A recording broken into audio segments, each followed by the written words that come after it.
Richard Viguerie is on the line with us, conservative direct mail pioneer, the author of Conservatives Betrayed, How George W. Bush and Other Big Government Republicans Hijacked the Conservative Cause. He has a new book coming out shortly called Takeover. His website is conservativehq.com, as in headquarters.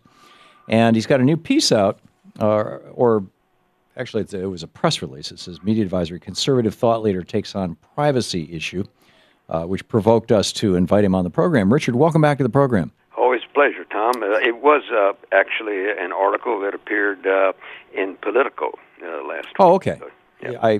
I must have missed it. But I did send out a press release on it because kind of unusual. It's kind of a man bites dog here as a conservative being critical of some, national defense part of the government, which is unusual. Conservatives have come late to the realization, Tom, that things like the Pentagon and the National Security Agency are all part of the government. Yeah. And, and not only that, and I'm curious your thoughts on this. Well, first of all, why don't you define from the conservative worldview perspective the problem?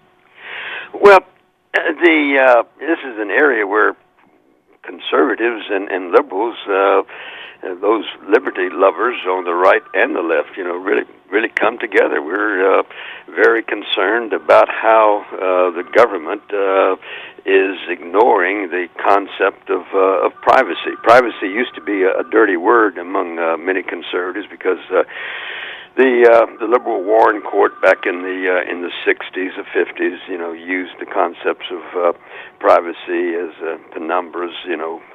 They thought they saw something in the Constitution. So anyway, privacy was kind of a dirty word for. Are you talking about Roe v. Wade in 73? Roe v. Wade, yeah. Exactly. And there were other issues dealing with criminal justice, law and order issues, sure, that we were very suspect to when the word privacy, appeared. But now we realize that, and quite frankly, Obama is abusing it immensely. But it didn't start with Obama, and it certainly was going strong under George W. Bush. I think Obama has taken it to a higher level. But it's an issue that where it looks like the government, Republican and Democrat presidents, have just ignored the Fourth Amendment. The Fourth Amendment is very clear that we're supposed to be secure against unreasonable searches and seizures, against our persons, houses, papers, and effects. And, it just looks like now we have no privacy.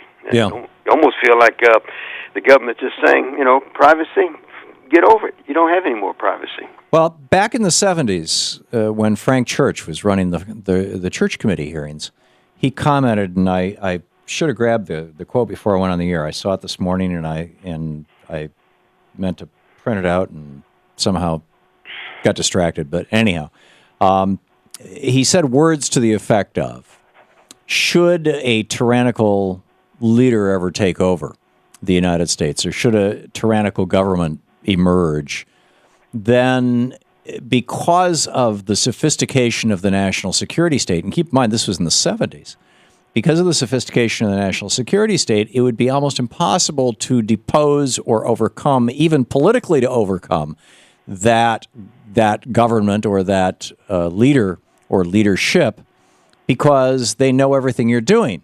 A much simpler way to say it would be if the NSA had existed in 1773, there never would have been a Boston Tea Party. Sure. And there wouldn't have been the conspiracies that led to the American response to the Boston Massacre, and thus to Concord and the American Revolution. Frankly, in fact, the conspiracy that led to the Declaration of Independence never would have been able to happen. And I think that this is an issue that absolutely transcends politics, and I don't get. Dianne Feinstein is a Democrat, theoretically a liberal. I think she's more of a conservative Democrat, but anyway, she's proposing basic legislation that's in many ways strengthens the NSA or makes legal a lot of what they're doing. You've got Republicans who are fighting with each other to be more hawkish on this. I don't get it. Where have we lost our way? Well, this has been a battle that's been fought for hundreds of years, if not more, Tom. I can't remember exactly the quote. I think it was, Jefferson that said, those who will give up freedom for security deserve neither. Yeah, it was Franklin. But you're right. Yeah, I was about to say Franklin. Yes, exactly. And so it's not something new to us.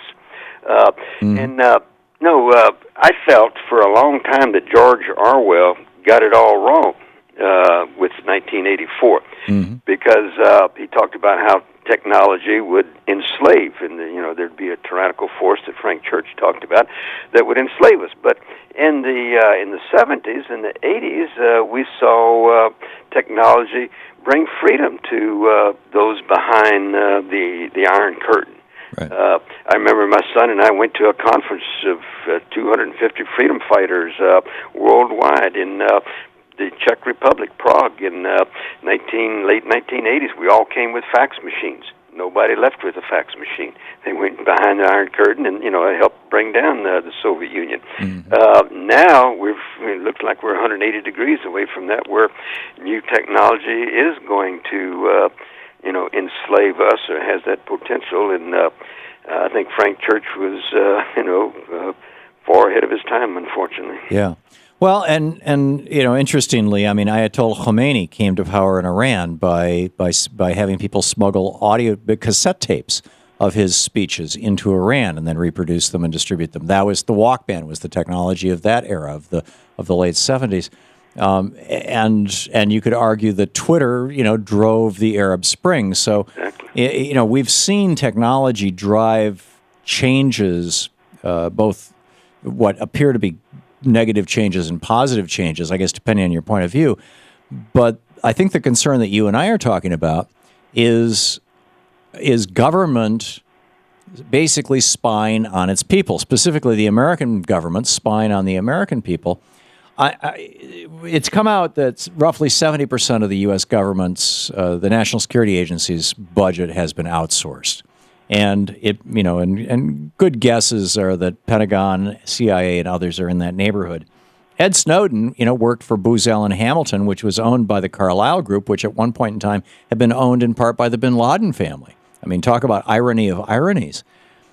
Do you see this privatization of what should be the functions of a government accountable to we the people as a problem? Oh, massive.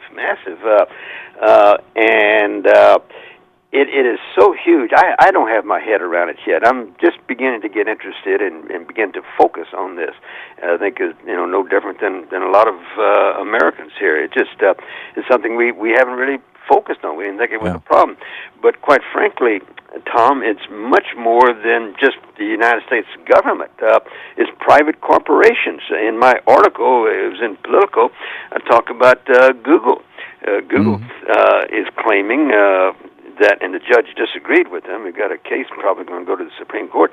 Google says because you used our Gmail, or somebody sent you an email using Gmail, you have now, by implication, given us the right to do whatever we want with the information that we've gleaned from all those emails. Right. I mean, it's far beyond the government. It's Google, and who knows, what Amazon is doing with their information. And I mean, it's terrifying. And what they can do with it. And then there's the issue of perverse incentives. You have a privatized prison industry, and they're then lobbying to make laws longer and 3 strikes you're out and things so that they have more customers.